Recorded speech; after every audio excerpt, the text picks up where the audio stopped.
Hey Finxters, and welcome to this quick video. In this video I want to show you how to use the Freelancer invoice template for your own freelancing career. So if you want to finish some freelancing gigs, for example, you usually need an invoice. And I have many students in my Python freelancer course, and many of them have never done it actually. Many of them have never completed a freelancing gig for a client, and many of them don't know how this whole business thing works. So I thought, okay, now maybe this may be useful. Actually, when I started out, I didn't know about invoices and everything and how this works. So it took me a day or so to understand it. So I thought, okay, I will shoot a very quick video for you if you want to build your own clients. And I think this will become more and more important as freelancing grows, as freelancing becomes a more and more dominant way in today's marketplace to exchange talents and goods between businesses.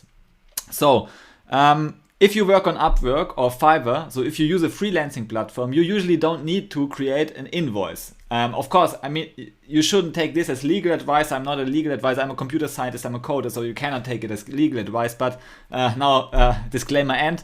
But usually, if you work on Upwork or Fiverr and so on, so they create the template, the invoice, so you don't need to do this. But oftentimes, it's a smart business move to work with your freelancing client outside, or to at least over time build a client base that is independent of concrete freelancing platforms. So for example, if you write to a website owner and you tell them, okay, you have this and that bug or this and that design issue, and you offer them your services to fix this thing, if you become proactive in the client acquisition phase, usually everything is so the whole service exchange is outside a freelancing platform. So therefore you need to create your own invoices. And how does it actually work? Yeah, so you visit this page. I give a link in the description below. Maybe you are watching this already on the correct page, and you go there. And I have created an invoice template for you based on some templates I found. So this is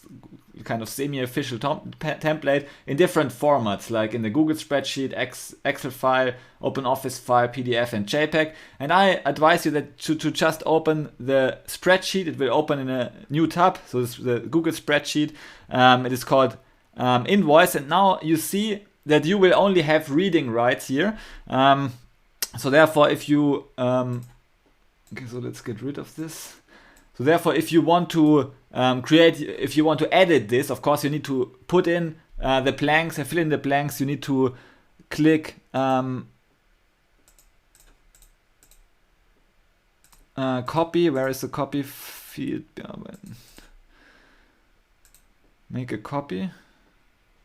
How can I make a copy here?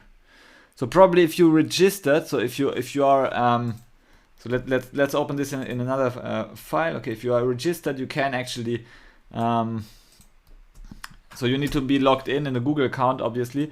So okay, and if you are logged in, you can select file, make a copy. Okay, so this is how you can do it actually. You can also download it as an Excel file or OpenOffice file yourself. Okay, and so how does it actually work?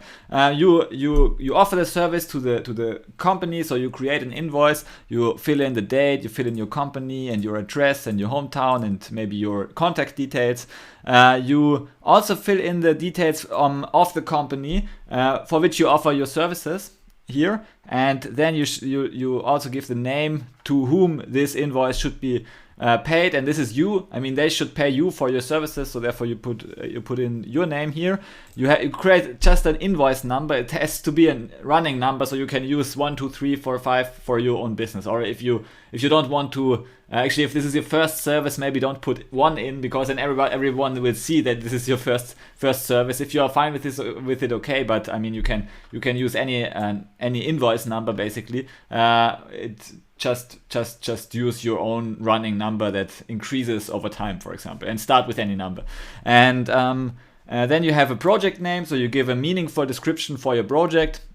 For example, fix design bugs also, or improve website design. You give a due date, so this is very important. Every project, if you will start freelancing, you should always have a due date, because deadline will just force you to finish the projects on time, and also it will give to both peace of mind to you and your client, because then they know, okay, they can plan, they have some certainty that the project will be delivered, and you also have a benchmark that you want to meet. And then you put in the price. So for example, how many hours, usually if you're getting billed by the project or by the hours. So if you're getting billed by the project, you give the project description here and give the quantity. For example, if it's one big project, you would just put in 1 here. If you bill by the hour, then you would write hourly work, for example, and you describe your work, doing design work or so, and you will give the quantity, so number of hours, and your hourly rate. And the average hourly rate of a Python freelancer is $61. So you can put in $61 if you consider yourself average, and then it will automatically, this template will automatically calculate your price. Okay, so you can change it, and then it will automatically modify the price. And then if you are done with it, you just click File, Download PDF, and then it will show you this like nice and clean PDF file that you can download, and this you can send to your client as a PDF. Usually it's fine to send it per email, for example, and that's it. That's already it. If you have done it once or twice, you will be very routined in this kind of in this invoicing clients, and this will just be a very small step of your overall workflow. You have to do it for each project separately. Of course, you can also do something on a monthly basis, and then just put in all the hours you have worked in this month with the method I have already shown you previously. Okay, that's it. If you want to join the Python Freelancer course, then check out the link in the description below. It's a great course if you want to start your freelancing career from scratch, so you don't have any business skills or even Python skills. If you have a little bit of Python skills but no business skills and not advanced Python skills, then the course is still for you. If you are a Python master, you can still learn something out of the course, but then I mean you would have to skip the Python material because it's also introductory Python material. I also have some advanced material on the Finxter Academy, for which you will have free access as well as a Python Freelancer course member. So check it out if you are interested in freelancing. And yeah, I hope you liked the video. Thanks for watching, and see you in the next video. Bye.